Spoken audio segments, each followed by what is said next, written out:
That's an interesting question because, interestingly, the first thing that I want to underscore is that men are interested in spiritual things. Wow, yes. But how those things are packaged determines whether the men will be engaged or they will be disengaged. I was having an interesting conversation with a friend of mine the other day, and I was telling him, it's amazing how difficult it is to bring Christian men to a prayer meeting. Yes. And yet when you look at the Muslim community, for example, you find that every day the men are in the mosque praying. So what is it that they get in that other environment that they don't get in this other environment?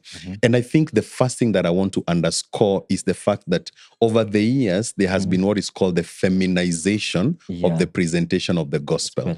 In other words, we've presented the gospel in a way that has a lot of emotionalism, and men are not very emotional creatures. Men are logical creatures. Yeah. So when a man comes to a spiritual environment, he will try to make sense of it logically. Yeah. And if he feels like this is not making sense for me logically, then they will not feel the need to engage. What we call passivity among men, especially in spiritual sense, is men actually saying, I'm trying to make sense of this thing, but I can't. And because I cannot make sense of it logically, I don't feel inspired to engage. So what we need to do is to see how do we package the things that we want to do for men in a way that appeals to the logic of a man.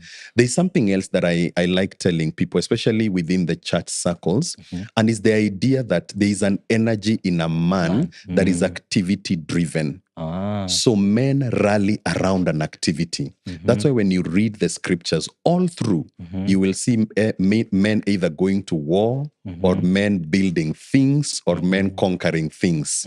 So if we don't sculpture our spiritual environments around those ideas, how do we help men to win? How do we help men to conquer? How do we help men to become warriors? And above all that, how do we help men to feel like they're in a safe environment?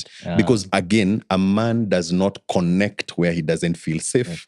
So a lot of the things that are around why men are disengaging from church are around those factors. That number one, we are not speaking a language that appeals to men. Number two, we are not tapping into the energy of masculinity, which is a conquering energy. It's a leading energy. And then number three, I'm not sure we are creating a safe environment. We are creating a space where men feel,